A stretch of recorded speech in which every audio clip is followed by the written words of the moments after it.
All right, we are on to a new chapter, third chapter today. हाँ, तीसरे chapter तक हम पहुंच गए हैं। उसका हेडिंग है where does it come from. ये आता कहाँ से है, ये होता कहाँ से है। और उन्होंने एक पावर स्टेटमेंट नीचे दिया है, the past has no power over me. देखो हमारा दुख, हम दुख में इसलिए है क्योंकि भूतकाल की चीजों को हम याद करके जो हो चुका है उसके बारे में आज दुखी हो रहे हैं। अब भी हमें तकलीफ हो रही है।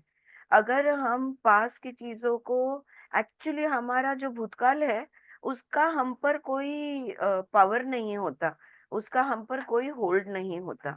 वो तो हम है जो पकड़ के रखते हैं, जिसको बार बार याद करते हैं, उस अनुभव को अपने दिमाग में बार बार दोहराते हैं, मुंह से बार बार वो अनुभव के बारे में बातें करते हैं। So we keep repeating the past. Otherwise, the past has no power over us. So this is an important power statement. आगे वो अब समझाती है. All right, we have gone through a lot of stuff and we have shifted through what we thought the problem was. Now we have come up with what I believe is the real problem. We feel we are not good enough and there is a lack of self-love. From the way I look at life, if there is any problem, then this has to be true. So let us look at where this belief came from. तो वो कहती है देखो हमने अभी काफी काम किया, आई शुड, आई कुड, मेरा वर्क, हमने ये काफी चीजें जिंदगी के सत्य को समझने की कोशिश की, ये सब हमने किया। हमें जो लगता था प्रॉब्लम है वो प्रॉब्लम है ही नहीं, रियल प्रॉब्लम तो कहीं और है। तो ये और रियल प्रॉब्लम में भाव कौन सा है, आई एम नॉट गुड इनफ। हाँ, मैं कम हूँ, मैं जितनी हूँ उतनी काफी नहीं हूँ, या लैक ऑफ सेल्फ लव, और लैक ऑफ सेल्फ लव।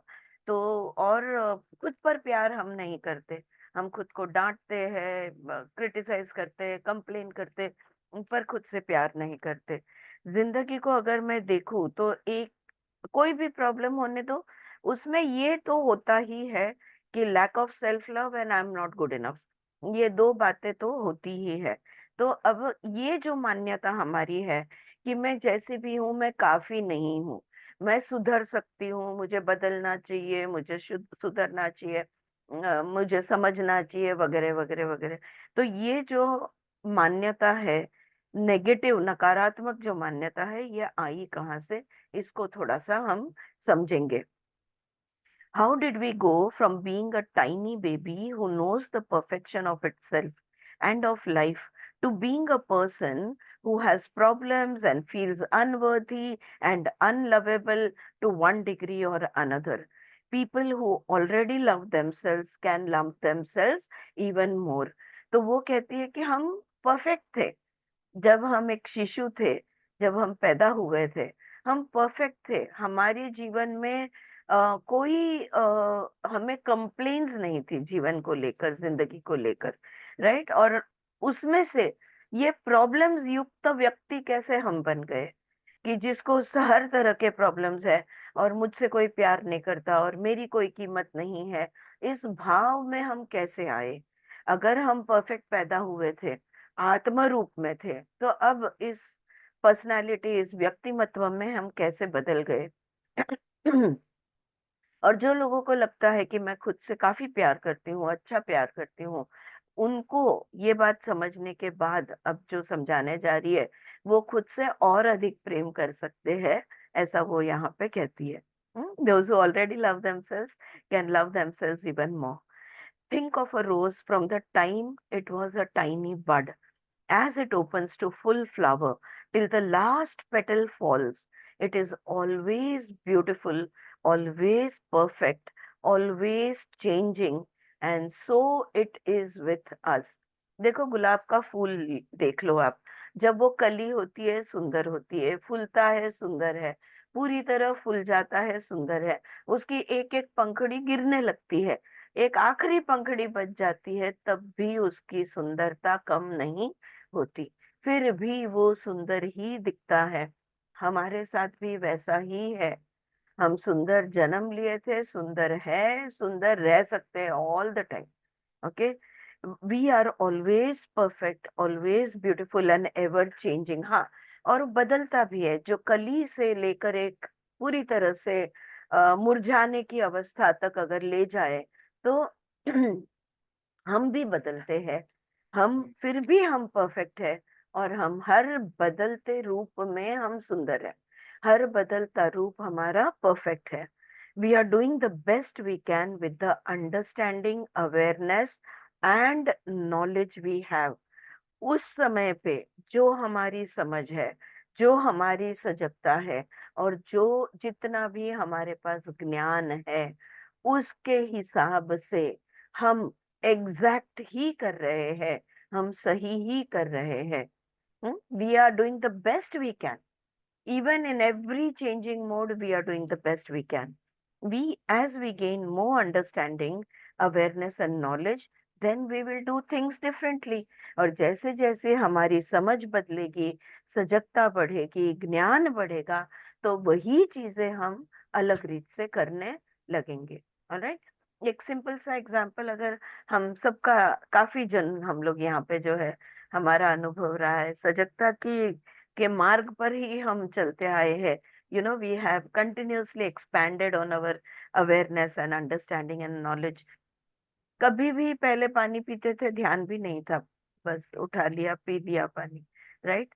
लेकिन अब कोई ऐसा घोट नहीं होता कि जब हमारा ध्यान पानी पीने की क्रिया पर नहीं है। So I'm, at least I realize that I'm all the time, even one small sip of water, but I'm aware of its feel in my mouth, going through my throat. My attention is with drinking water. हाँ, हम लोग ने ये, सब लोग ने इसकी practice, और स्वाति सावंत ने तो हमें बहुत अच्छा सिखाया था, ग्लास पर कैसे पानी भरकर हाथ रखो, अपनी एनर्जीज उसमें डालो। अपना जो भी प्यार है, जो भी विचार है, जो सकारात्मकता है, वो उसमें इमेजिन करो कि उस पानी में डाल रहा है और जा रहा है, और फिर सुबह सुबह एक एक घोट करके उस ग्लास के पानी को अच्छी तरह से पी जाओ। या we have been through this practice also. तो जैसे जैसे सजगता बढ़ेगी, ज्ञान बढ़ेगा और समझ बढ़ेगी, हम चीजें अलग तरह से करने लगेंगे। अब उन्होंने साइड हेडिंग लिया है, मेंटल हाउस क्लीनिंग। हाँ, हाउस क्लीनिंग यानी घर की साफ सफाई।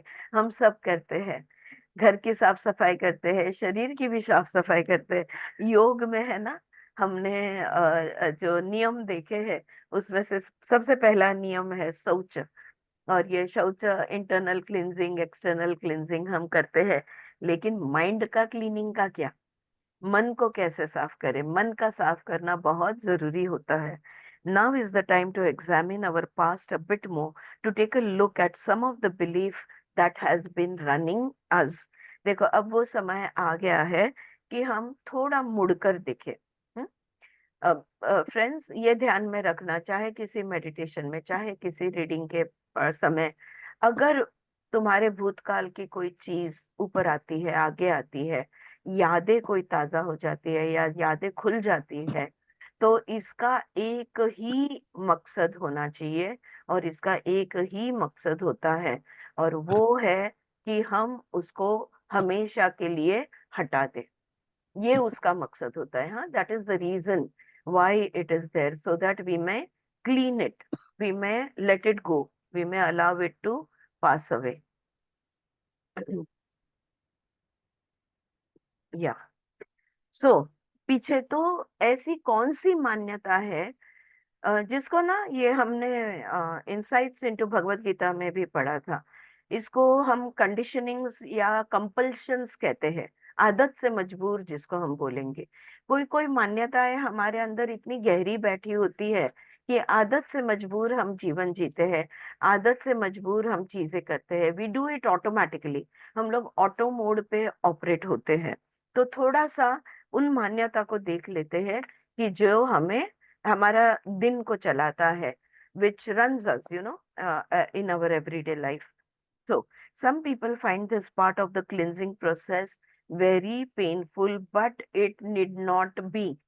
जो मैंने आपसे बात की कि अगर कोई यादें ताजा हो रही है, या अगर कोई दुख भरी बातें याद आ रही है, तो इसका मकसद एक ही है, उसको हमेशा के लिए खत्म करने के लिए वो ऊपर आया है।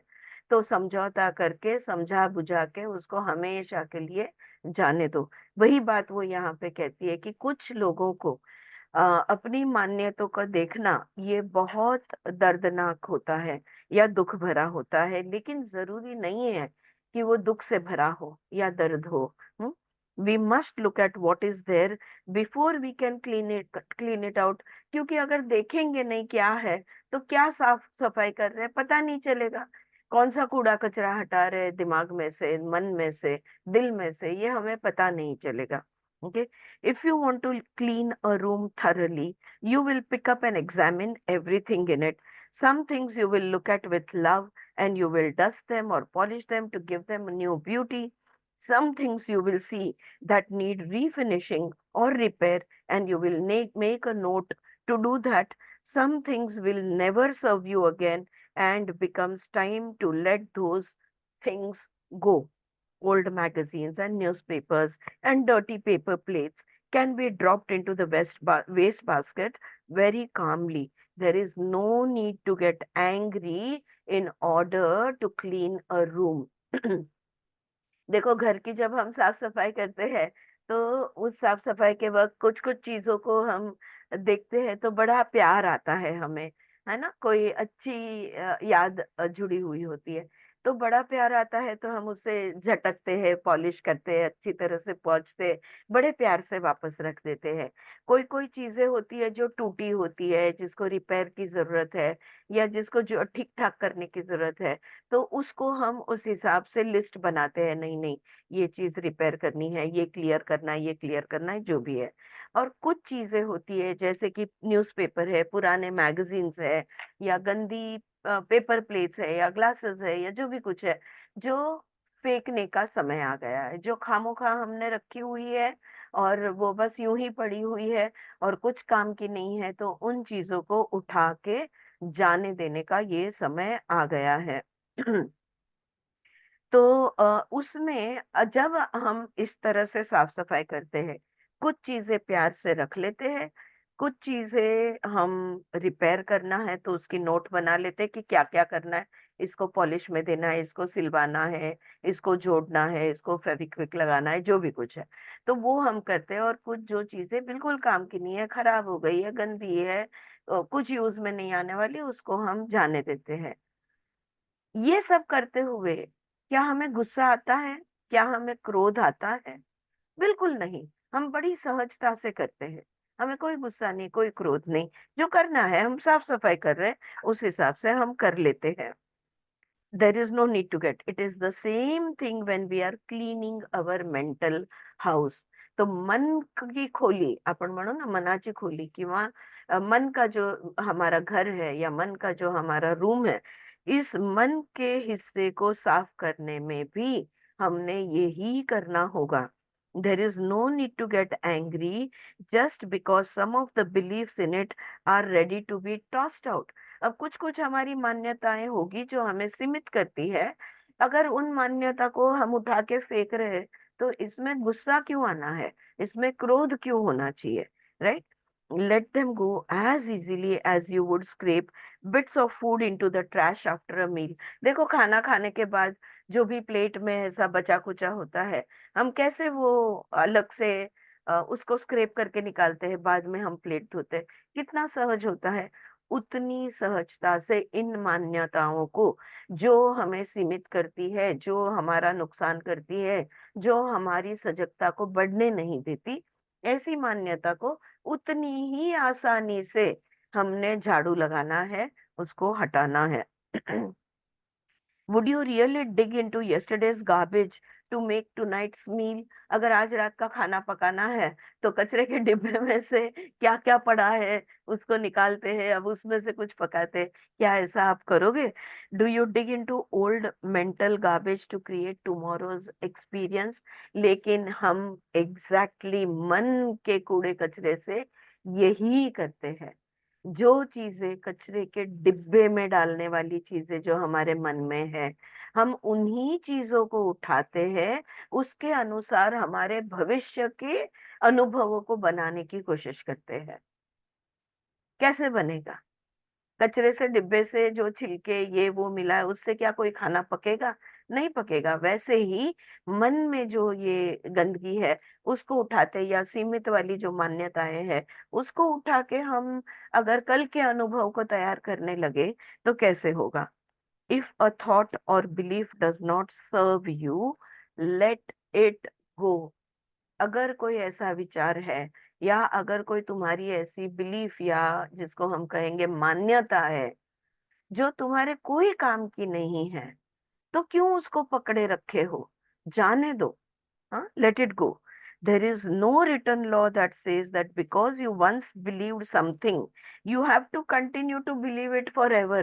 ऐसा तो कोई नियम है नहीं कि एक बार अगर तुमने कोई मान्यता उठा ली तो अब जिंदगी भर उस मान्यता के हिसाब से ही तुम्हें चलना होगा।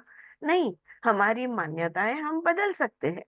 Our compulsions, our conditionings, our habitual behaviors can be changed, they can be altered, they can be reframed, they can be redesigned. Yeah, we don't have to stick to the old patterns anymore. ये समझने की बात है। ये हाँ, पहले मैं ऐसा मानती थी, लेकिन जब मैंने उस चीज को और ध्यान से और गहराई से या और समझ से देखा, तो मेरे ध्यान में आया कि नहीं नहीं, मेरी वो मान्यता सही नहीं है। तो अब मेरी मान्यता मैंने बदल दी। इसमें प्रॉब्लम क्या है, इसमें तकलीफ क्यों होनी चाहिए, इसमें क्रोध क्यों होना चाहिए। राइट, ये वो यहाँ पे पूछ रही है। तो अभी let's look at some limiting beliefs and where they come from. तो कुछ कुछ हमारी मान्यताएं है ना, ये हमें सीमित बनाती है। जो बिलीफ हमें सीमित लिमिट करती है उसको क्या कहते हैं, लिमिटिंग बिलीफ्स। ये लिमिटिंग बिलीफ्स, ये जो टर्म है ना, इसको बहुत अच्छी तरह समझ लो। ये मैंने मेरे थेरेपिस्ट कोर्स में उसके पहले भी when we were basic workshop में मैंने इनके बारे में पहले सुना, और फिर इसके इसका अभ्यास, इसकी समझ, इसकी प्रैक्टिस में करने लगी। फ्रेंड्स, बहुत फर्क पड़ जाता है।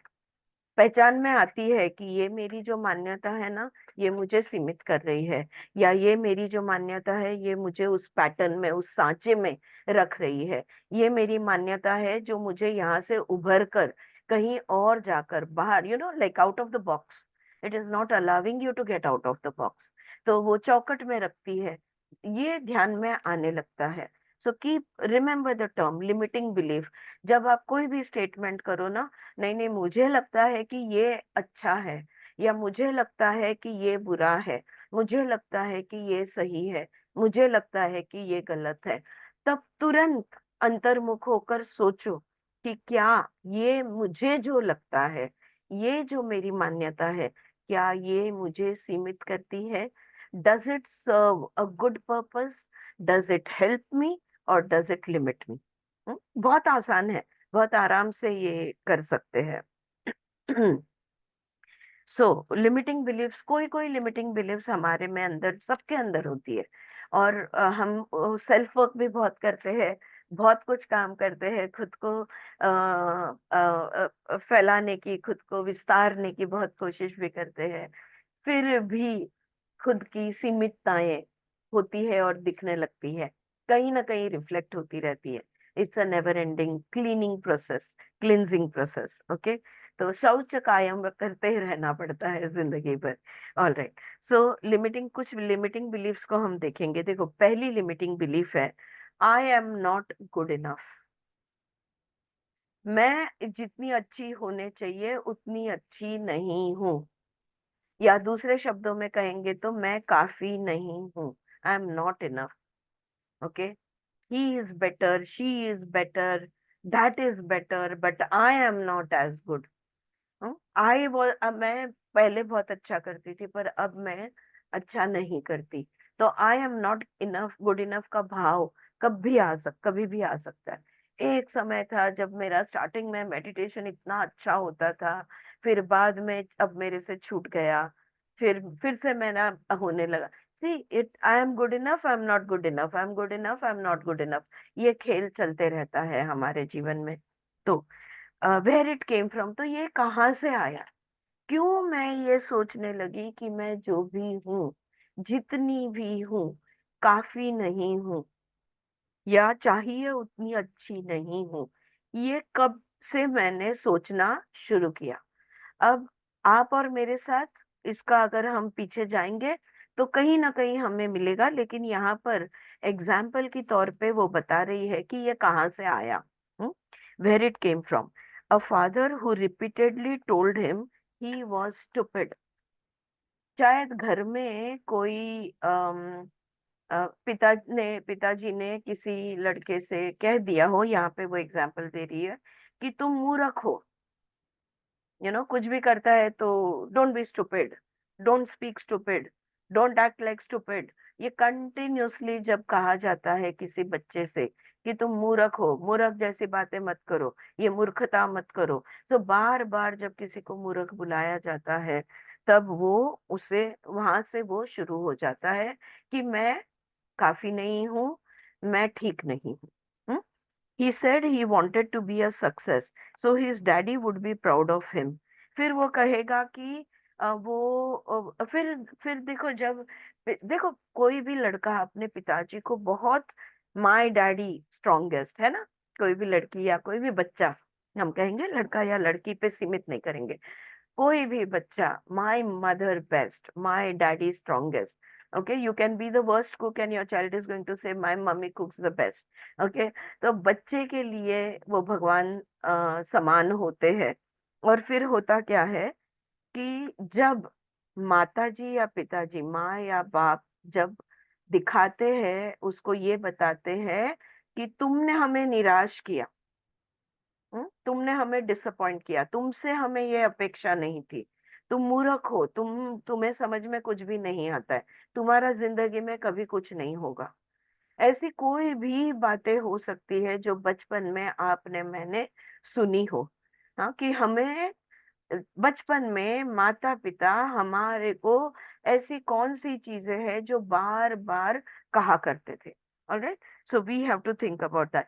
फिर जब अभी इस एग्जाम्पल में पिताजी हमेशा उसे मूर्ख कहते थे, अब वो बच्चे ने तय कर लिया कि नहीं, मुझे जिंदगी में कुछ कर दिखाना है, मुझे सक्सेसफुल होके दिखाना है, ताकि मैं, मेरे पिताजी जो मुझसे निराश है, वो मेरे लिए गर्व महसूस करे। उसके बाद वो जिंदगी में जो भी करता है, बस अपने बाप को दिखाने के लिए, जो उसको कम समझ रहा है, जो उसे बुरा समझ रहा है, जो उसे सीमित समझ रहा है, उसको खुश करने के लिए, उसको गर्व देने के लिए वो जो भी कुछ करता है। बट लेकिन he was riddled with guilt which created resentment, and all he could produce was one failure after another।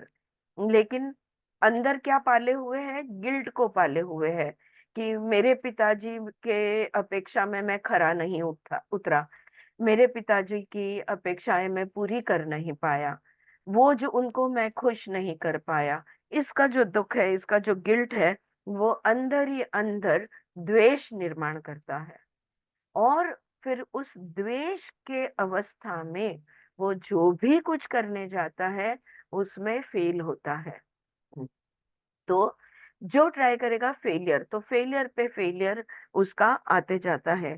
Daddy kept financing businesses for him and one after another they failed. Business करने के लिए पिताजी से पैसे लिए, fail हो गया, फिर दूसरा बिजनेस करने के लिए फिर उनसे फेल हो गया, फिर ये बार बार उसके साथ होने लगता है। He used failure to get even. तो पिताजी के एक्चुअली विरोध में जो द्वेष था, पिताजी ने जो उसको बुरा समझा था, उनकी इस समझ को हट समझ के वजह से उसके अंदर जो गिल्ट था, वो गिल्ट के वजह से पिताजी का जो वो द्वेष करने लगा था, उसके लिए वो उन पिताजी के से ही पैसे लेकर वो डुबाते रहता है। उस द्वेष के वजह से वो अपना नुकसान और पिताजी का नुकसान, दोनों का फेलियर्स क्रिएट करते रहता है। He used failure to get even. बदला हुआ, ये तो बदला लिया उसने पिताजी से द्वेष में आके। ही मेड हिज डैडी पे एंड पे एंड पे। Of course he was the biggest losers. तो पिताजी को खाली करते रहा, पिताजी को कीमत चुकाने पे मजबूर करते रहा, लेकिन सबसे सबसे बड़ी हार किसकी है, पिताजी की है या खुद की है? खुद की है, सब कुछ हारा। हाँ, he was the biggest loser. हाँ, ये बात ध्यान में आ रही है? थोड़ा अगर ना समझ में आए तो प्लीज मुझे रोको। Is this clear? If it doesn't make sense to you then also please tell me कि no this is not making any sense. Alright, तो अगर आपको आपका कुछ अलग कहना हो तो भी जरूर बताना। ये ध्यान में रखना, क्योंकि जी हंसा जी। નથી તો એનો એના પિતાજીનું ન કહેવાય, ઈ ઘડી ઘડી એને ટોર્ચર કરતા હતા, એમ સતત કીધા કરે તો એનું ન કહેવાય. ભલે ને પિતાજીએ કર્યું છે ટોર્ચર, પણ તકલીફ કોને થાય છે? હા, એ પોતાને થાય છે. તો પિતાજીએ કર્યું હોય, માતાજીએ કર્યું હોય, બાજુવાળાએ કર્યું હોય, કોઈ બી કર્યું હોય, તકલીફ કોને છે? પોતાને જ થાય છે. हाँ, because it's all about us. हाँ, और लेकिन ये एग्जाम्पल में से समझने की बात ये है कि ऊपर ऊपर से क्या लग रहा था। हम मैंने तो माता जी पिताजी को, बच्चों को टाइम पास में भी, चल रे पागल निकल इधर से, इतना इजीली बोलते देखा है। लेकिन जब तुम टपली देते हो, पागल है क्या निकल इधर से, ऐसे बोलते हो या उसकी मजाक उड़ाते हो या फ्रेंड्स के सामने उस पर हंसते हो या उसे नीचा दिखाते हो, तो उस बच्चे के अंदर मेरे माता पिता का मैं मान सम्मान नहीं जीत पाया, मैं उनका दिल नहीं जीत पाया, वो खुद को कम समझता है, जिसका गिल्टी फीलिंग उसको आता है, और फिर उसी माता पिता का वो बदला लेगा। लेकिन ये बदले की भावना, ये गिल्टी की भावना, ये सारी तकलीफें किसके अंदर है? किसको हो रही है? उस बच्चे को हो रही है। माँ ने तो वो फ्रेंड्स के साथ गप्पा मार रही थी, धक्का दे दिया, जा रे पागल इधर से, हम लोग को बात करने दे, इतना सिंपली हटा दिया। माँ ने तो सोचा भी नहीं कि इसका उस बच्चे के नाजुक मन पे, उसके सबकॉन्शियस पे क्या होने वाला है, कौन से कर्म संस्कार बनने वाले हैं, उसने तो सोचा भी नहीं। तो उनको હમ. ब्लेम करने के, तो हम लोग आएंगे, उस बात पर भी आएंगे, ब्लेम के बारे में भी आगे वो चर्चा करती है। अभी हम एग्जाम्पल्स, और मैं ये और डिटेल में क्यों ले रही हूँ, क्योंकि हम सबको पीछे मुड़ के देखना है। ये हमारा नेक्स्ट होमवर्क होने वाला है कि हमारे साथ कैसा व्यवहार किया था। अच्छा था तो किस तरह से अच्छा था, बुरा था तो किस तरह से बुरा था। अगर अच्छा था तो उसका परिणाम रूप क्या बना, और अगर बुरा था तो फिर उसका परिणाम रूप क्या बना। कौन सी भावनाएं हम एहसास करते हैं, हमारे अंदर हम उसे महसूस करते हैं, और वो फीलिंग्स, वो इमोशंस को महसूस करने के बाद हम, हमारा एक्शंस कौन सा रहा है, हमने હમ. कैसे बिहेव किया है, हमने निर्णय जो लिए, वो कौन से निर्णय उसी बात पे आधारित थे, हमारे ध्यान में भी नहीं आया था। तो ये साफ सफाई हमें करनी है। अच्छा, और इसको और I want to emphasise this, इसके लिए मैं आपको एक खुद का पर्सनल एग्जाम्पल है बहुत, लेकिन मैं मेरा पर्सनल एग्जाम्पल देती हूँ। मैं मेरा भाई बड़ा था, मेरा 2 नंबर, उसके बाद और 3 ट्विंस है, बेला बिजल, और फिर और एक बहन है हमारी। लेकिन मेरी मम्मी मुझे, मैं मुझको जब से याद है, तब से, शायद मैं 3-4 साल की थी तब से, ये तो मेरा बेटा है। वो हमेशा मुझे लोगों के साथ सामने तारीफ करती थी, और हमेशा बोलती थी ये तो मेरा बेटा है, ये मेरा हमेशा ख्याल करती है, और ये मेरा बेटा है, तू तो मारो दिकरो छे, गुजराती में वो कहती थी। ऑलराइट, હમ. अब देखो, क्योंकि उसने मेरी तारीफ की और क्योंकि उसने मुझे बेटा माना, बेटा क्या करता है? बेटा घर चलाता है, बेटा पैसा कमा के देता है, बेटा घर में से जो भी कुछ अपने माँ बाप के लिए कर सकता है वो कर। So physical support, emotional support, mental support, financial support, सारे सपोर्ट्स जो है, ये जनरली हमारी संस्कृति में बेटे के पास से आते हैं। तो इसलिए मैं एक अचीवर बनी कि नहीं, मैं 11th स्टैंडर्ड से पैसे कमाने लगी। उससे पहले भी मेरी मम्मी टीचर थी तो ट्यूशंस लेती थी, तो मैं अगर 4th स्टैंडर्ड में हूँ तो मैं 5th के ट्यूशंस लेती थी। 5th में हो तो मतलब वो गुजराती હમ. मीडियम का इंग्लिश होता था, मेरे लिए इजी था, मैं इंग्लिश कॉन्वेंट में पढ़ती थी, इसलिए तो मैं ये ट्यूशंस तब से मैं कमा रही हूँ।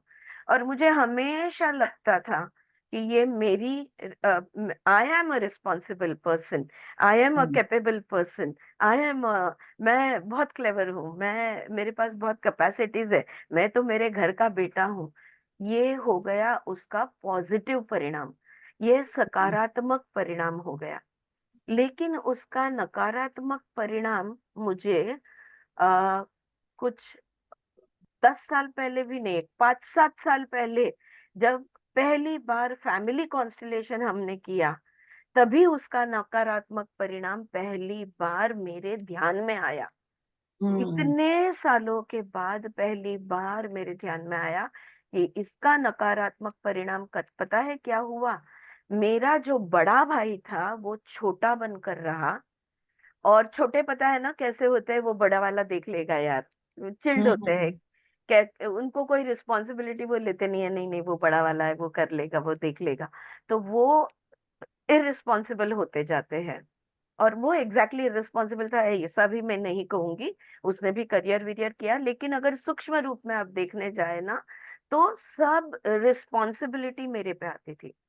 अगर कोई डिसीजन लेना है, मैं तुमसे छोटी हूँ, तुमने डिसीजन लेना है। मेरे मम्मी हम्म, पापा मुझसे बड़े हैं, मेरा भाई मुझसे बड़ा है, उन्होंने डिसीजन लेना है, लेकिन मैं उनकी जगह मैं डिसीजन लेती थी। तो मेरी जो रिस्पॉन्सिबिलिटी नहीं है, वो भी बोझा मैं उठा रही थी, मेरी जो 2 नंबर की रिस्पॉन्सिबिलिटी है, वो भी रिस्पॉन्सिबिलिटी मैं ले रही थी, मेरे बाकी बीवी होने के, घर में बहू होने के, जो भी। तो मेरे बोझे बहुत बढ़े हुए थे। और जिस हम्म, दिन मैंने वो उतार दिया, मैंने बोल दिया भाई को, भाई तुम बड़े हो, इस, अब से मैं निर्णय नहीं दूंगी, आप निर्णय लो, जो भी करना है आप करो, मैं नहीं करूंगी। इतना हल्का, मुझे वो याद है, इतना हल्का महसूस हुआ था मुझे। और उसके बाद से मेरा वो रोल मैंने छोड़ दिया। लेकिन 1 साल के अंदर ही मेरा मेरा भाई चल बसा, तो फिर से I am the eldest in the house, और वो रिस्पॉन्सिबिलिटी मेरी बनती है। सो जो मेरी है, जो देखो, अपनी बैग उठाने को अपने को तकलीफ नहीं होती। आप ट्रेकिंग पे गए होगे ना, हाइकिंग पे गए होगे, खुद की बैग उठानी है तो हमें कोई तकलीफ नहीं, हम अपना जो भी, जितना भी, हमारी 5 किलो की हो या 10 की हो, हम आराम से लेकर चल जाते हैं। लेकिन कोई और बोल दे मेरी भी उठा ले, तो हमें कितनी तकलीफ होती है, हम्म, समझे? तो ये पीछे मुड़कर देखना जो है, अब बहुत पर्सनल बात है, फिर भी मैंने आप लोगों से शेयर की, क्यों? ताकि आप जब आपका बचपन देखो, आप जब आपके माता माता पिताजी के साथ आपका संबंध को देखो, your relationship with your parents, your childhood, the sentences that were spoken to you again and again in your childhood, and how it influenced your life. तो ये जो अंतर्मुख होकर जो हमें जवाब मिलते हैं ना, इसमें से बहुत कुछ मेंटल साफ सफाई हो जाती है। ऑलराइट, तो इसलिए मैं इसको एम्फसाइज कर रही हूँ। ठीक है हंसा बहन, हाँ ब्लेम मॅडम. आपने जो बोला वो हम बाद में देखेंगे। हाँ योगिता, बोल। हा पण आपल्याला जे रिस्पॉन्सिबिलिटीज असतात त्या तर पूर्ण कराव्याच लागतात ना, म्हणजे आपल्या आपण त्याच्यापासून. रिस्पॉन्सिबिलिटीज आपण आरामात पूर्ण करतो योगिता, पण हम्म. दुसऱ्यांच्या रिस्पॉन्सिबिलिटीज आपल्यावर, आता समजा तुझी नाही, दुसऱ्यांनी आता माझे पण तसंच आहे जसं तुम्ही सांगितलं. हा, माझ्या पण आई वडिलांची जबाबदारी माझ्यावरच आहे, मी मोठीच बरोबर, आहे त्याच्यामुळे. हा, पण मग माझ्या दुसऱ्या ज्या दोन बहिणी आहेत त्या इतकी रिस्पॉन्सिबिलिटी घेत नाही, म्हणजे कारण मी त्यांच्या जवळ आहे, माझ्या घराशेजारी राहतात असं बरोबर सगळं. आहे, पण बरोबर मग आहे. ते तर मला करावंच लागणार ना असं. नाही, पण हे बघ, तुला माहितीये मॅनेजरचं काम काय असतं? दुसऱ्यांकडनं कामं करून घेणे. हम्म. जेव्हा आपली रिस्पॉन्सिबिलिटी आहे, प्रायमरी रिस्पॉन्सिबिलिटी आपली आहे, पण त्याचा अर्थ असं नाही की आपण मदत नाही घ्यायची, तिथे हम्म. आपला इगो आड येतो। कळलं का? हमको किसी ने रोका नहीं है, वो योगिता जी ये बोल रही है कि मैं बड़ी हूँ, माता पिता की रिस्पॉन्सिबिलिटी मेरी है, मैं समझती हूँ, बट सारी रिस्पॉन्सिबिलिटी मुझे उठानी पड़ती है, 2 छोटी बहनें। लेकिन जब हम बड़े होते हैं, तब हम छोटे को बोल सकते हैं कि नहीं बाबा, ये तू संभाल, ये तुझे संभालना होगा, या इतना तू कर ले। लेकिन हम ना, वो त्याग के भाव में रहते हैं, हम मदर टेरेसा बनकर जीना चाहते हैं। हम्म. है ना। देख Mamta agrees with me totally. Yes. और फिर हम दिखाना चाहते हैं हम कितने शूरवीर है और सब कुछ मैं ही करूंगी, वंडर वुमन, सुपर वुमन। नहीं बनना, जो हो वो रहना, विनम्र रहना। जब जब मदद की जरूरत है तब तब मदद मांगना। पता है आपको, मैं और एक बात बता दूं, मोर देन 80% लोग हमारे यहाँ क्या जवाब देते हैं पता है? उसने पूछना चाहिए ना, मैं क्यों बताऊं। क्या उनके ध्यान में नहीं आता? क्या वो नहीं पूछ सकते? भाई, उनके ध्यान में आए ना आए, तुम्हें हेल्प चाहिए तुम मांग लो।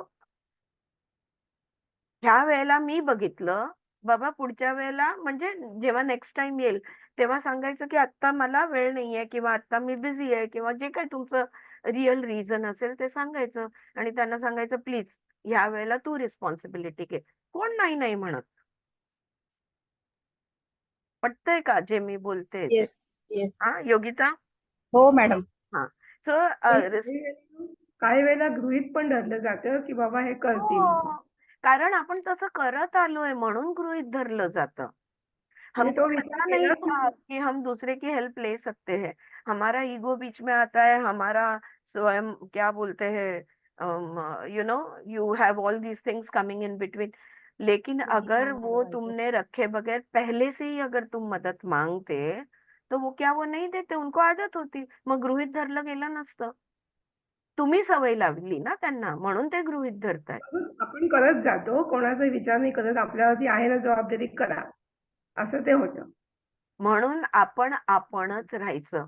आपण मोठा भाऊ, धाकटी बहीण, मोठी सून, धाकटी जाऊ बनायला जायचं नाही. Stay who you are. जे आहोत ते राहिलं तर मग अलॉट करायची कामं. सांगायचं त्यांना, भाई I need your help, please come and help me. इसमें क्यों शर्म आती है हमें?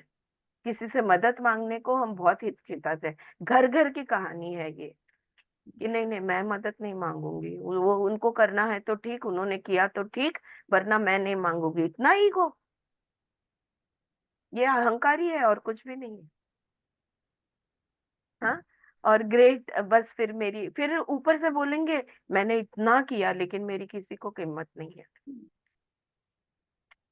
हा, माझं कौतुक नाही कोणाला की मी एवढं केलं पण कोणी सांगत नाही की बाबा तू केलं. ही आपली कंप्लेन असते. हा. एनिवे आय थिंक इम्पॉर्टन्स आलं लक्षात की हे का एवढं इम्पॉर्टंट है. आई बात समझ में? हाँ, इतना इम्पोर्टेंट क्यों है. Okay, I am not good enough, ये पहला वाला बिलीफ सिस्टम था. अब हम दूसरे बिलीफ सिस्टम पे जाते हैं.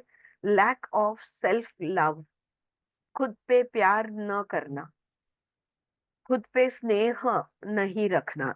Okay, lack of self love. Where it came from, ये कहाँ से शुरू हुआ? हम तो जब पैदा हुए तो हम अपनी हर चीज को चाहते थे, अपने शी और शू को भी चाहते थे हम. हाँ, इसलिए उसे शिशु कहते हैं, राइट. तो वो भी हम चाहते थे. फिर भी हम क्यों खुद से अपने कोई कोई हिस्से का द्वेष करने लगे? ये कहाँ से शुरू हुआ? Where it came from, trying to win daddy's approval. देखो, माँ जो है ना ये फेमिनाइन एनर्जी है, स्त्री शक्ति है. पिताजी जो है ये पुरुष शक्ति है. स्त्री शक्ति हमेशा हमें अपनी लगती है, लड़का हो या लड़की. माँ, हाँ मम्मी है ना, मम्मी, मम्मी, मम्मी कुछ भी बोल भी दे ना तो उतना नाराज बच्चा नहीं होता. लेकिन अगर पिताजी कुछ बोल देता है तो लड़की हो या लड़का बहुत दिल पे लगा लेते हैं. माँ की बात दिल पे इतनी नहीं लगती. माँ तो मतलब छाती से लगा के ब्रेस्ट फीडिंग करती थी, तब से हम उसको पहचानते हैं, वो तो अपनी ही है, राइट. लेकिन पिताजी जो है ये, और उसमें से हमारी संस्कृति में पिताजी थोड़े से दूर होते हैं, थोड़े से मतलब डिस्टेंस पे रहते हैं. Father is always a little dominant figure and away from everything, right, aloof थोड़ा सा होते हैं. तो क्यों हमने खुद को खुद पे प्यार करना छोड़ दिया? कहाँ से ये शुरू हुआ? जब हमने पिताजी को खुश करना चाहा, डैडी का अप्रूवल प्राप्त करना चाहा, वहां से हमने खुद का प्यार करना कम करने को शुरू कर दिया. Okay. The last thing she wanted she wanted was to be like her father.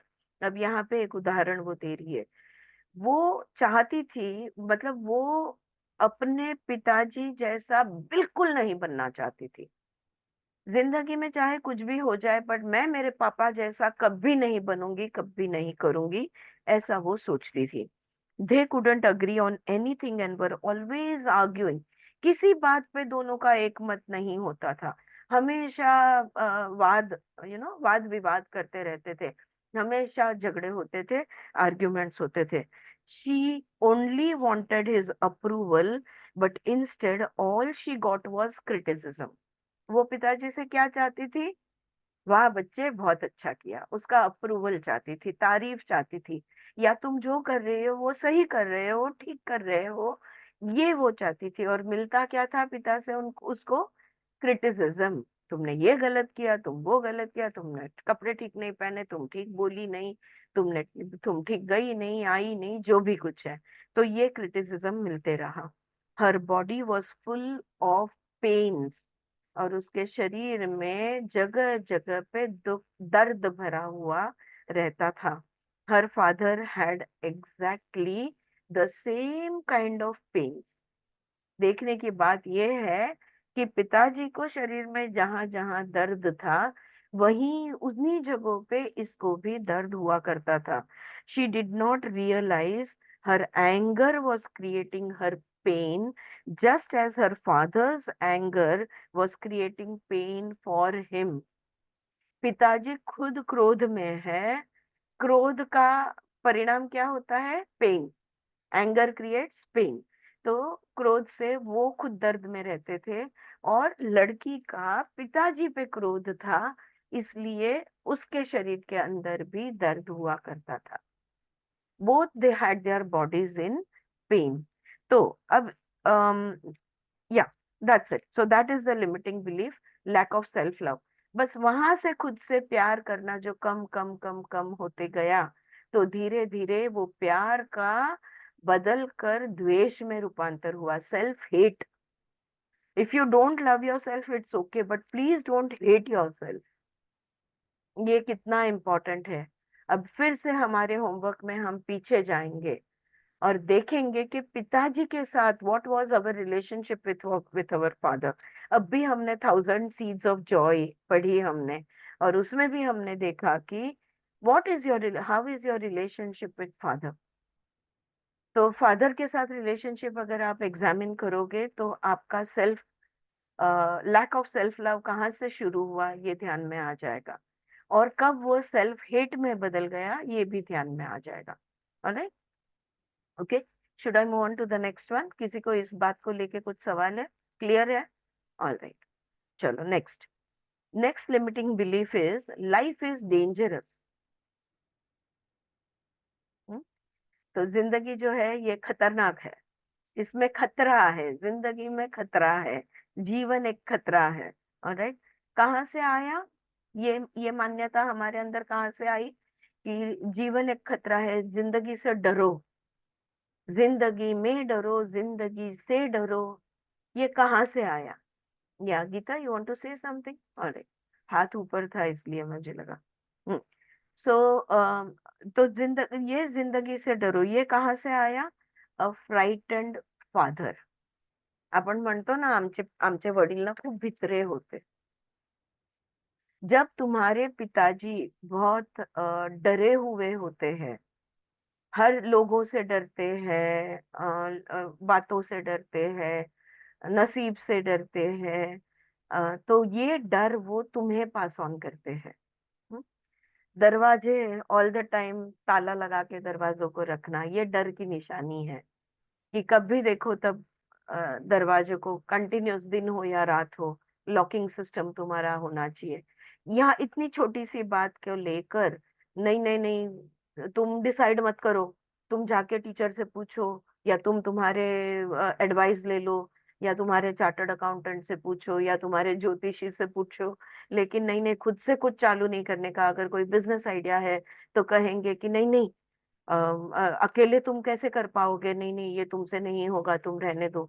फिर भी तुमने जिद की कि नहीं नहीं मुझे ये करना ही है, तो बोलेंगे अच्छा रुको मैं कुंडली बता के आता हूँ। कि बिजनेस में तुम सक्सेसफुल होगे या नहीं होगे, या तो तुमको पार्टनरशिप करनी है या तो तुम्हारी शादी होनी है।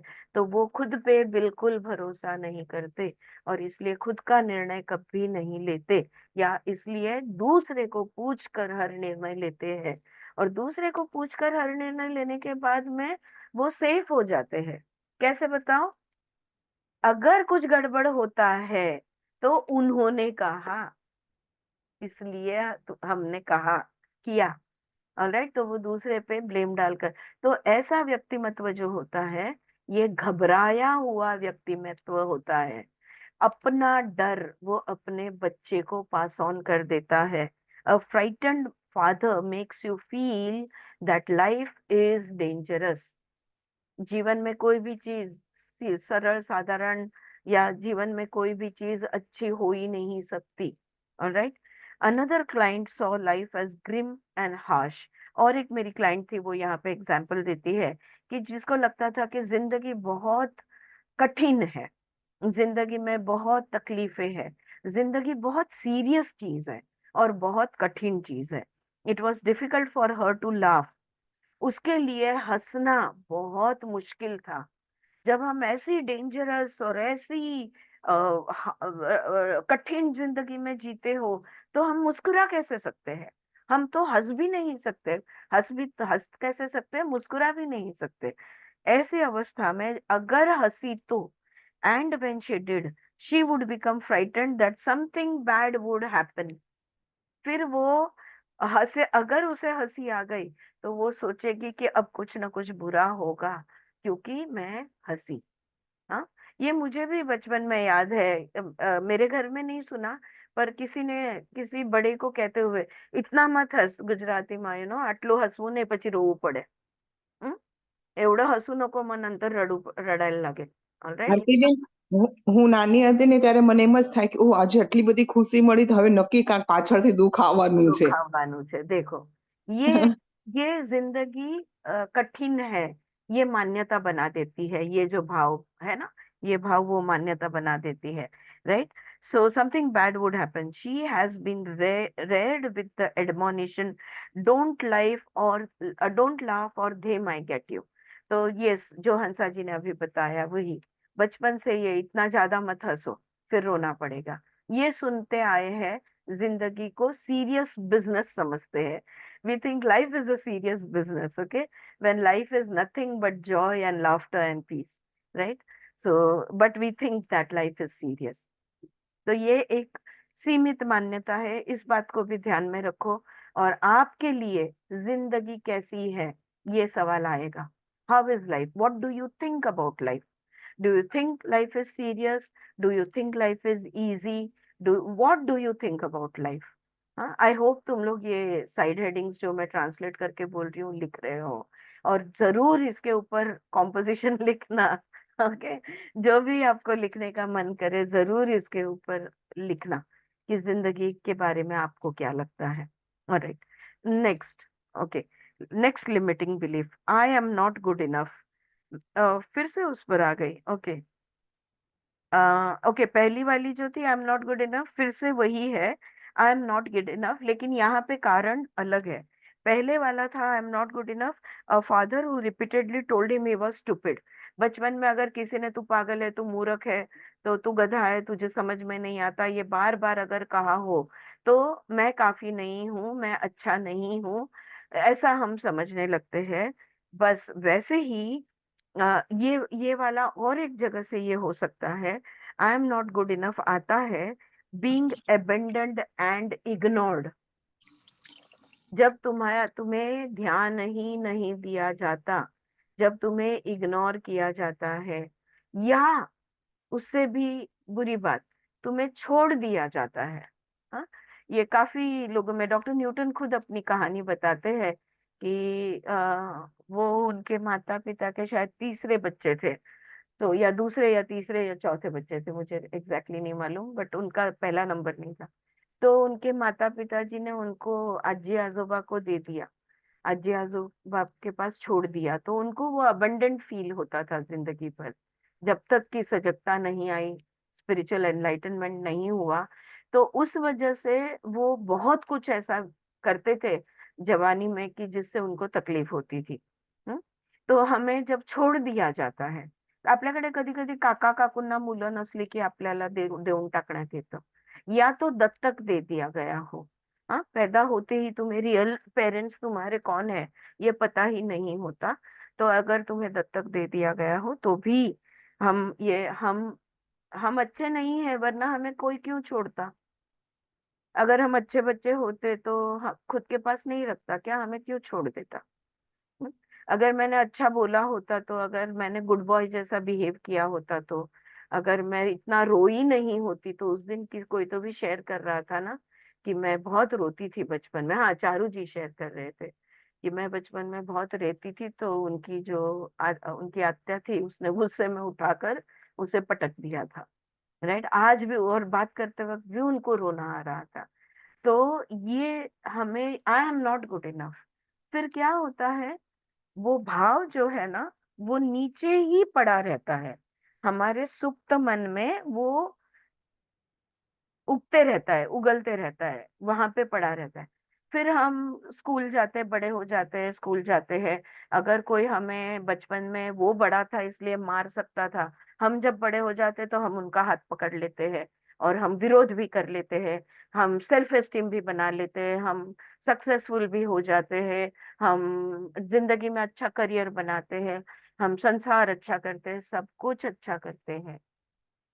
लेकिन फिर भी धीरे धीरे साथ ही हमारे शरीर में अनेक रोग भी इकट्ठा करते हैं। हार्ट इश्यूज है, हाई ब्लड प्रेशर है, डायबिटीज है।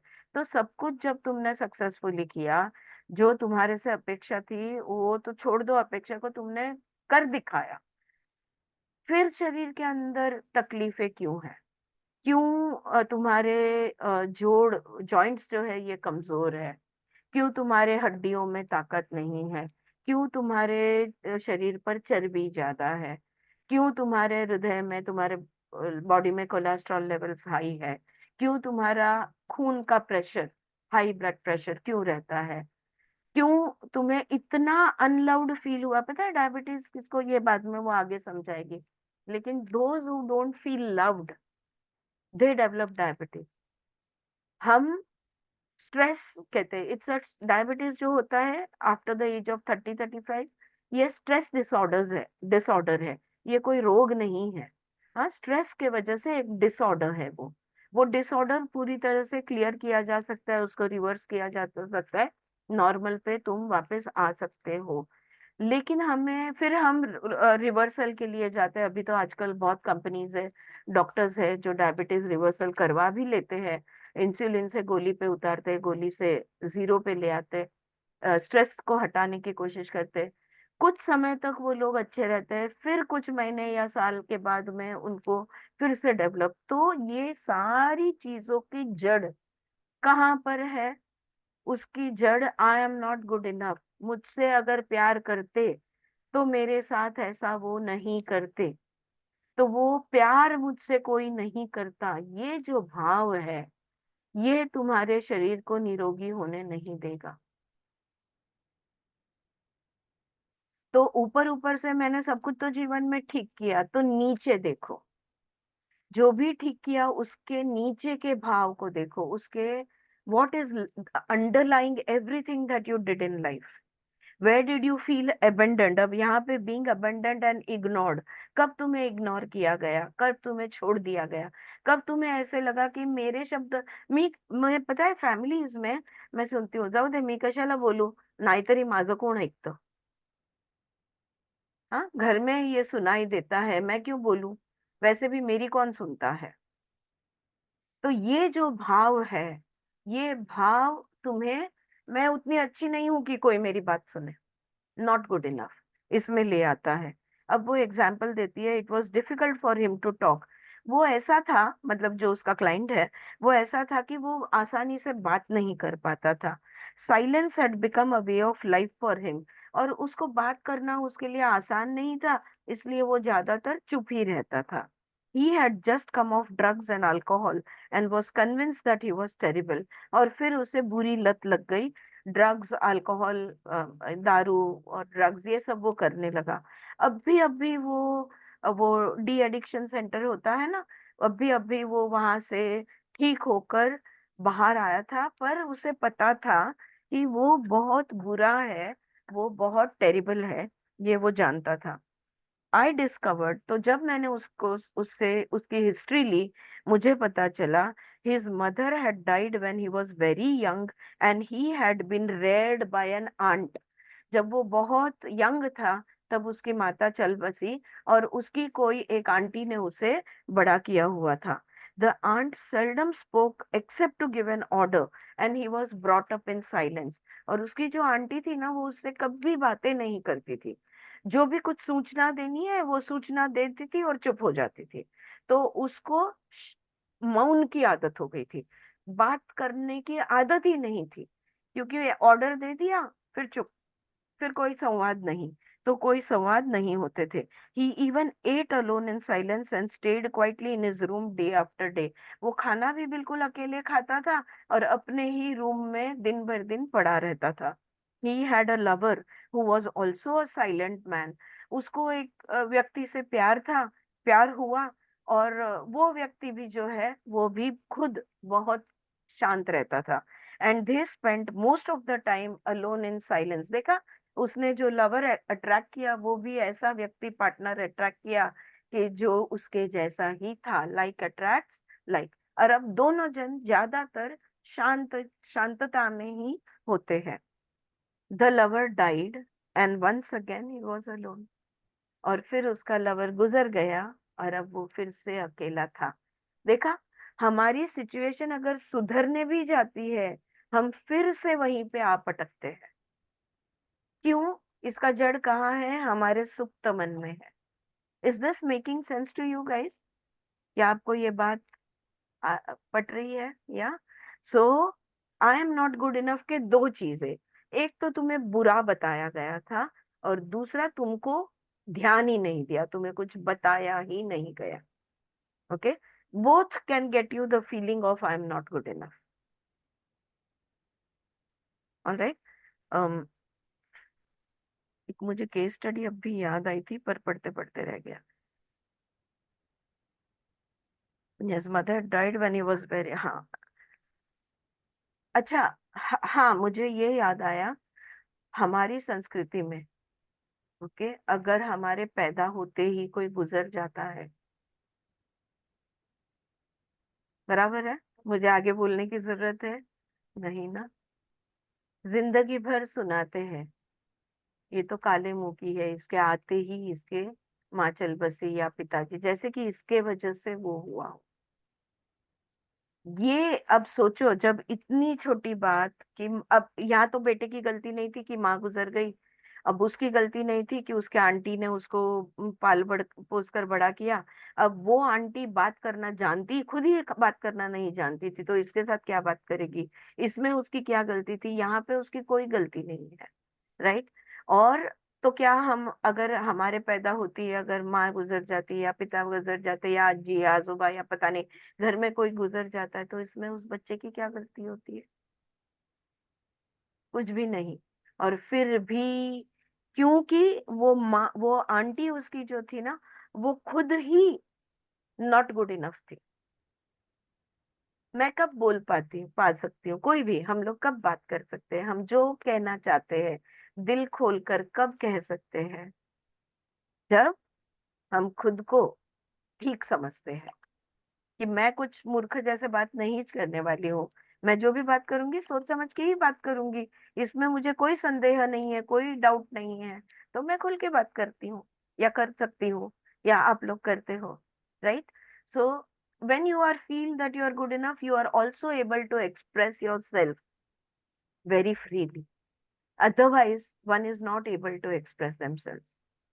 हाँ, फिर ज्यादातर बात नहीं करते हैं ऐसे लोग। ऑलराइट, यहाँ पे हम रुकेंगे क्योंकि हमें मेडिटेशन करना है, और इसके बाद एक्चुअली एक्सरसाइज स्टार्ट होती है, लेकिन आई थिंक हम लोग मेडिटेशन करेंगे और इसको मंडे को पढ़ेंगे, क्योंकि एक्सरसाइज ठीक से समझना और ठीक से करना, काफी बातें मैंने आपको समझा दी है, लेकिन फिर भी इसको कैसे करना है ये समझाने में थोड़ा समय लगेगा, तो वैसे भी आज ये पूरा नहीं हो पाएगा। अरे, तो आज हम लोग जो मेडिटेशन करने जा रहे हैं, ये फोकस रहेगा हमारे चक्र पे, ध्यान रहेगा हमारे चक्रों पे। तो पहला चक्र जो गुरुद्वार के वहां पे होता है, मैं लोकेशन बताती जाऊंगी, जो लोग नए हैं और नहीं जानते हैं उनको। तो अपना ध्यान उधर लेके, अगर मैं अभी आपको बोलूं कि आपके राइट लेग के अंगूठे पे ध्यान ले जाओ, तो क्या आप ले जा सकते हो? हाँ या ना? बस। तो बस बिल्कुल उसी तरह हमारी शरीर के बीचों बीच, नीचे से गुदद्वार से लेकर ऊपर तक एक लाइन में हमारे जो चक्रस है, इस पर हम लोग एक एक एक एक मैं स्थान बताती जाऊंगी, आपका ध्यान वहां पे ले जाना है। हाँ, थोड़ा सा जो लुइस है करा रही है, उसी को लगकर ये मेडिटेशन है। See how you find it. Okay, देखते हैं। चलो, सब लोग तैयार हो जाओ, अपने चश्मा वगैरह उतार के रखो। या ममता, आप, अगर आपके बैकग्राउंड में आवाज नहीं है तो आप अभी से अनम्यूट हो जाओ, या तो बाद में अनम्यूट हो जाना जब जरूरत पड़े। हाँ, there is no background sound, right? Okay, wonderful. अगर बैकग्राउंड साउंड आपके यहाँ से आता है तो मैं आपको म्यूट पे डाल दूंगी, तो आँख खोल के अनम्यूट कर लेना। ऑलराइट, चलो, सब लोग ने आराम से बैठना है।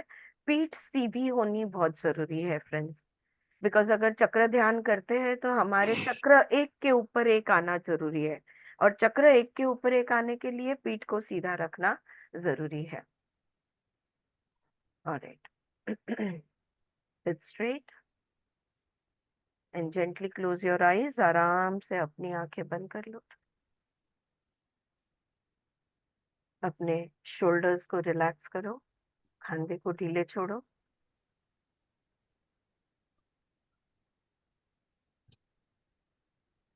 रिलैक्स योर हिप्स, कमर के स्नायुओं को रिलैक्स करो।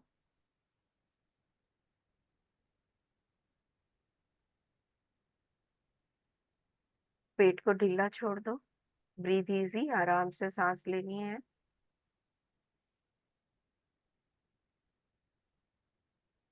अब एक लंबी सांस लेनी है, और जैसे जैसे आप सांस छोड़ोगे अपने शरीर को ढीला छोड़ देना है। Take a nice long deep breath, and as you exhale, relax all the muscles of your body.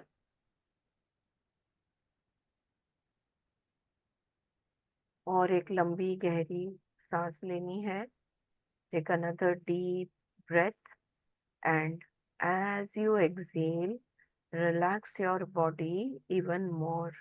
अपने स्नायु को अच्छी तरह से ढीला छोड़ दो। And the third last deep breath, तीसरी गहरी सांस लेनी है। And as you exhale slowly, allow your body to become completely relaxed.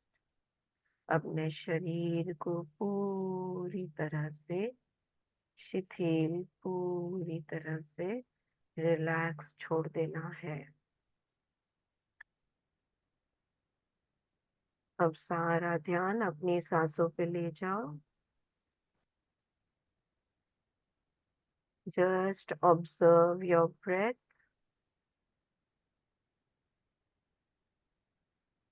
सांस जैसे चल रही है चलने दो। Breathe as, allow your breath to be as it is. If your breath is deep, let it be deep. If it is shallow, let it be shallow.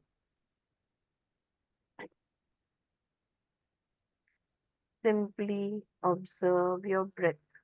बस सांसों को सजगता के साथ, ध्यान के साथ देखना है। Every breath that you are breathing in and breathing out, breathing in and breathing out, breathing in and breathing out.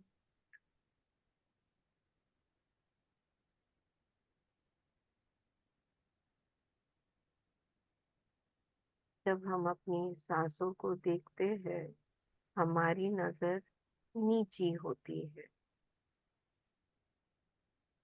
As you observe your breath, you are looking at the edge of your nose. Your eyes are lowered.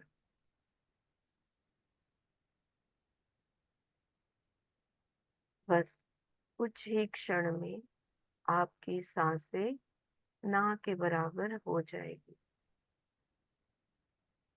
In a few more moments of observation, you will not be able to feel your breath anymore.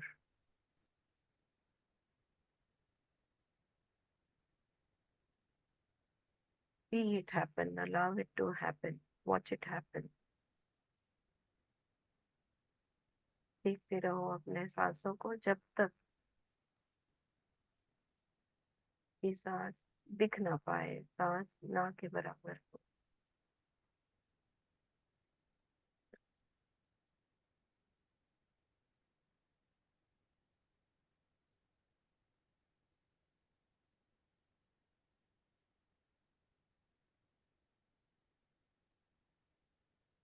अब नजर को उठाना है और सीधे देखना है.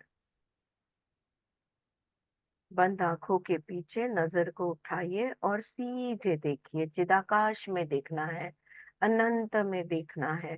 बंद आंखों के पीछे अपनी आंखों को खोल देना है. Look at the emptiness of space right in front of you, behind your closed eyes.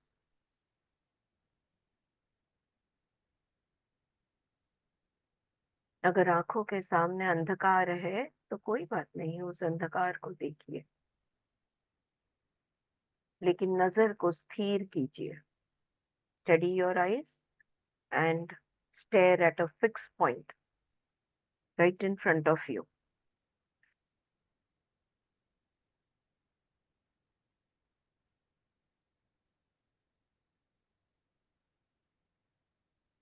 Beautiful. All your energies gathered up, wonderfully centered, completely focused.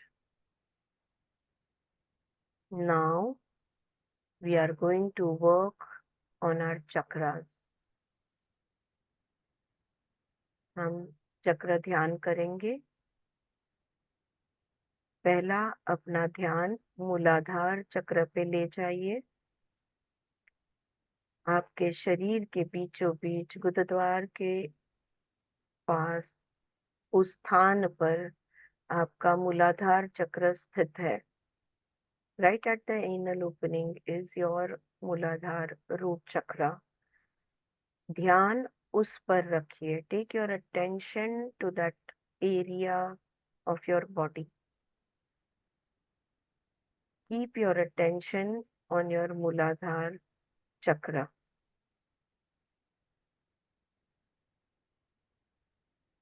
ध्यान पूरी तरह से मूलाधार पर.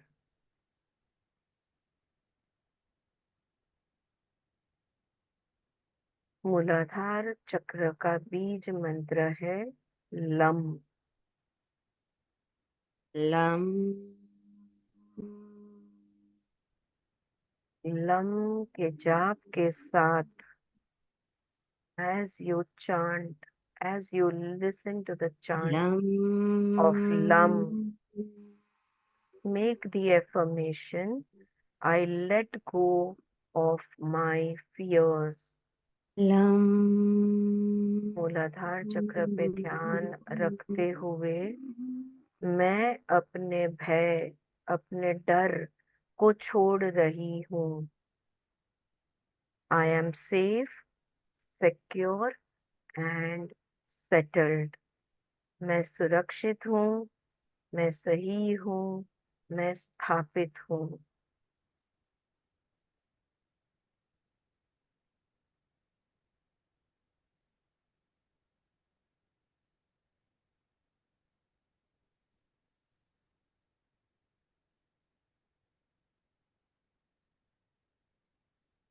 Feel the security, the safety of your मूलाधार. जो भी कोई भय वहां पे है, डर है, उसको जाने दीजिए.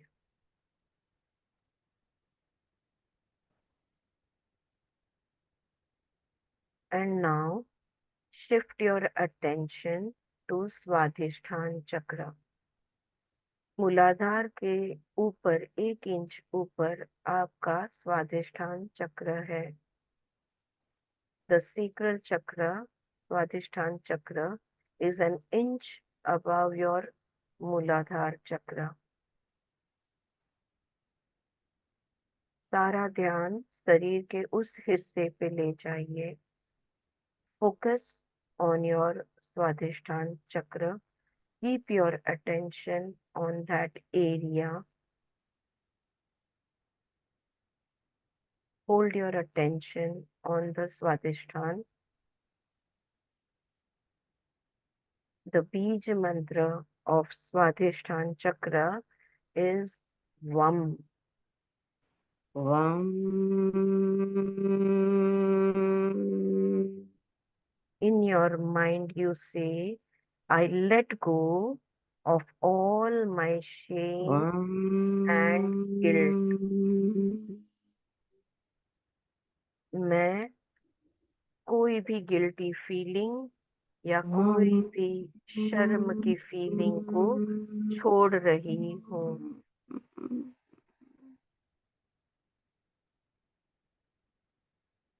मैं सारे शेम और गिल्ट इसको छोड़ रही हूँ. I let go of my shame and guilt.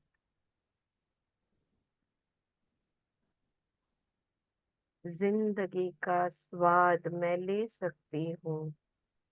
जिंदगी का आस्वाद मैं ले रही हूँ. I taste my life. I enjoy all the pleasures that life brings to me.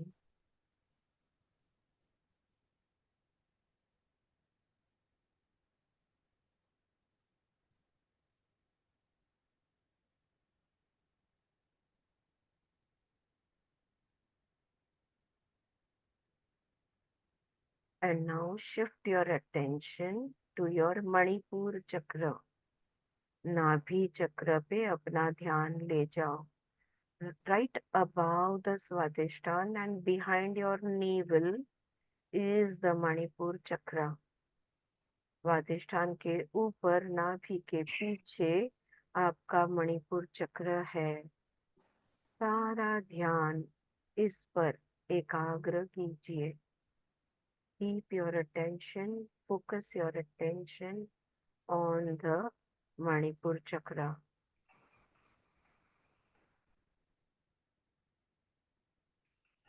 Manipur चक्र का बीज मंत्र है रम. रम. माइंड में इसका एफर्मेशन देना है.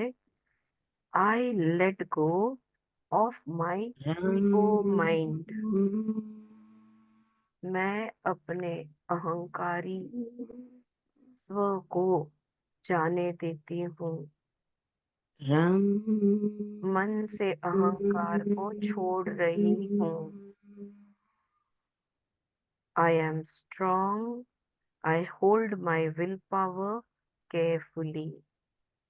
मैं स्ट्रॉन्ग हूँ और मेरी आत्म शक्ति, मेरे विल पावर को मैं बहुत संभल कर और अच्छी तरह से इसका इस्तेमाल करती हूँ. मैं अहंकार को छोड़ती हूँ. आत्मा के साथ हो जाती हूँ.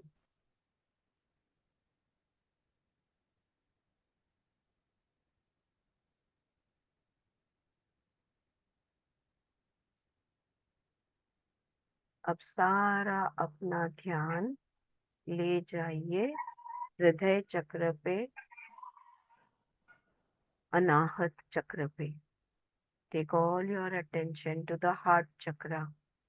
मणिपुर के ऊपर हृदय के पीछे बिल्कुल है अनाहत चक्र, heart chakra. Focus your attention in the center of your heart. अपना पूरा ध्यान हृदय के स्थान पर, अनाहत चक्र पर.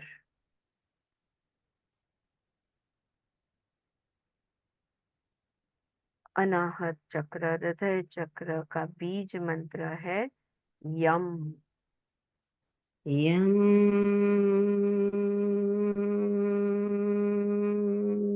इस नाद के साथ मन में कहना है I fill my heart with love. Yum. मैं अपना हृदय प्रेम से भर दूंगी, भर दे रही हूँ. I love my self. मैं खुद पर प्रेम करती हूँ. मेरा दिल, मेरा हृदय प्रेम से भरा हुआ है. मैं खुद को प्रेम करती हूँ. मेरा दिल प्रेम से इतना भर जाता है कि समा नहीं पाता और बाहर बहने लगता है. जो कोई मेरे संपर्क में आता है, जो कोई मेरे आस पास आता है, इसे यह प्रेम का एहसास होता है. I fill my heart with love. I love myself. The love in my heart overflows and reaches others, whoever comes in my energy field.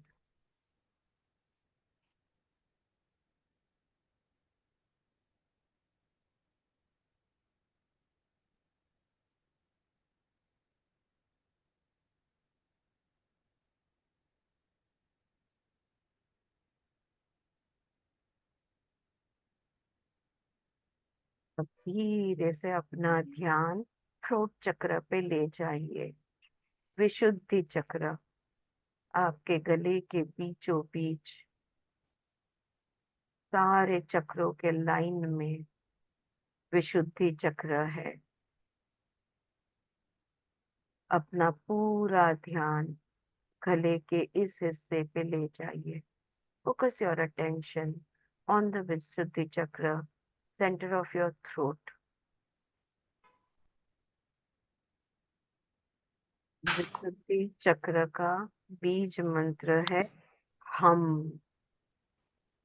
हम.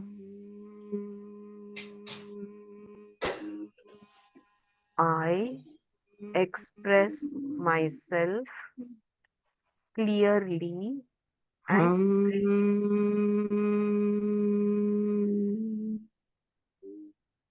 मैं जो भी कहना चाहती हूँ बड़ी स्पष्टता से,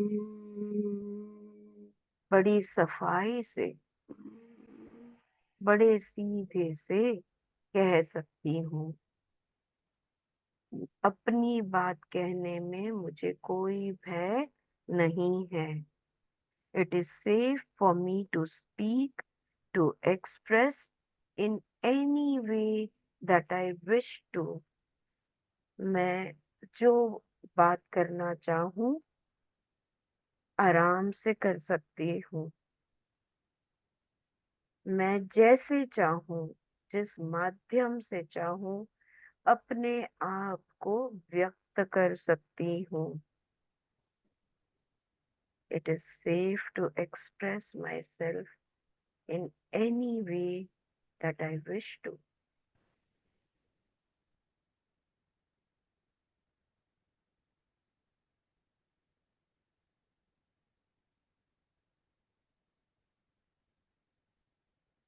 And now shift your attention to the center of your brain behind your forehead. आज्ञा चक्र पे अपना ध्यान ले जाइए. कपाल के पीछे की तरफ बाकी सारे चक्रों के एक लाइन में मेंदु के बीचों बीच हमारा आज्ञा चक्र है. Keep your attention on this part of the brain. सारा ध्यान आज्ञा चक्र पर रखिए. एकाग्र हो जाइए आज्ञा चक्र पर.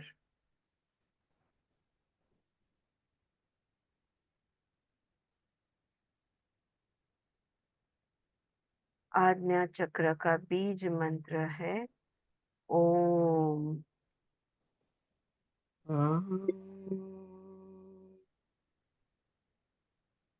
I vibrate with the vibrations of the universe. ओंकार का नाद ब्रह्मांड का नाद है और इस ब्रह्मांड के नाद के साथ मैं एक हूँ.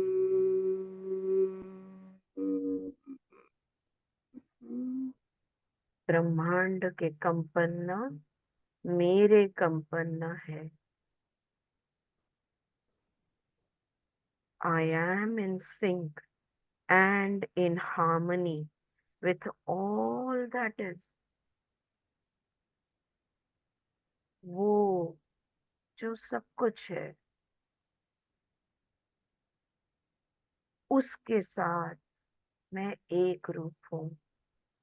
मैं एक हूँ.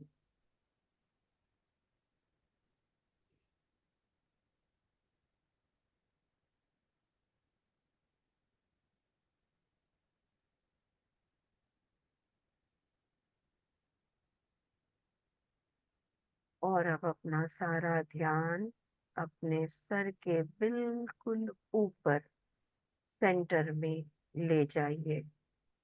Take all your attention to the top part of your head, right on top of your head. सहस्ररा चक्र जहाँ पर स्थित है. अपना ध्यान पूरी तरह से सहस्ररा पर एकाग्र कीजिए.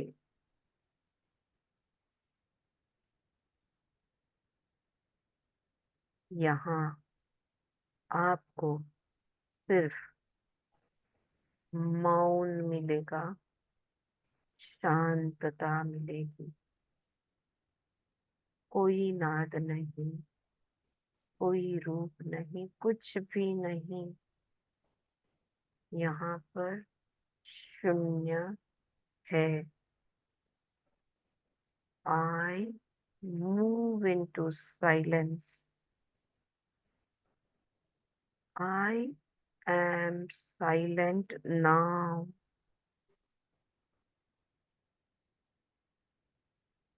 I can remain, I can be in total silence. मैं शांत रह सकती हूँ. मैं पूरी तरह से मौन हूँ. कुछ भी तो नहीं कहना. बस शांतता और शून्य.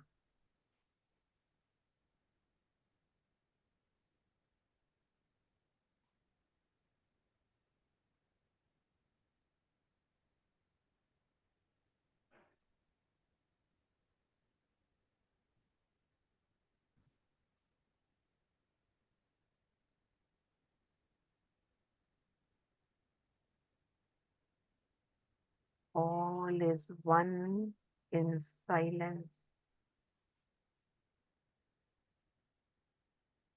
शून्य में, इस शांतता की गहराई में सब कुछ एक है. सब कुछ एक रूप है. I am at complete peace. यहाँ पे पूरी शांति है. मैं इस शांति में हूँ.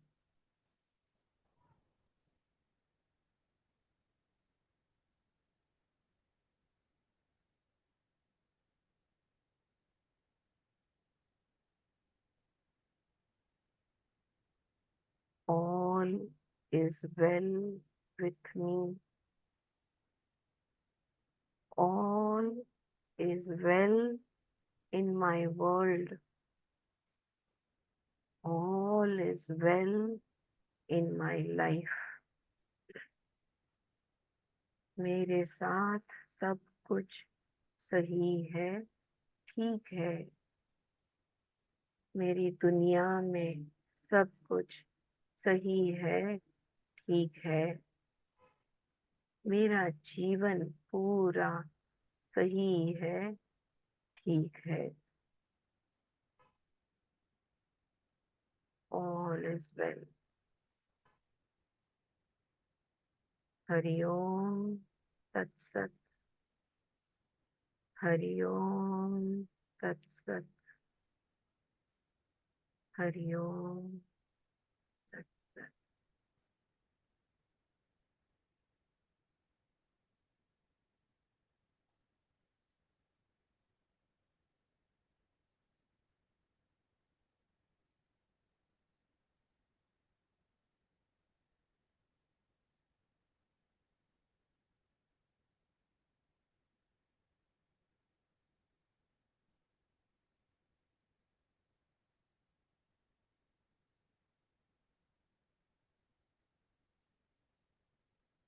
Wonderful.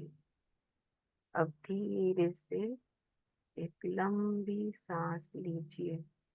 Breathe in slowly and deeply. As you breathe in, bring awareness into your body.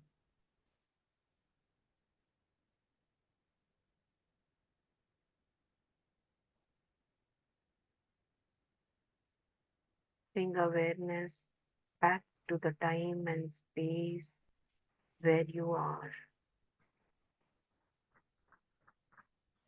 And whenever you are ready, just rub your palms together, generate some heat energy, and slowly place them on your eyes. अपने हाथों को मलना है और धीरे से आंखों पे रखना है. धीरे धीरे आंखें खोलनी है आराम से. Whenever you are ready.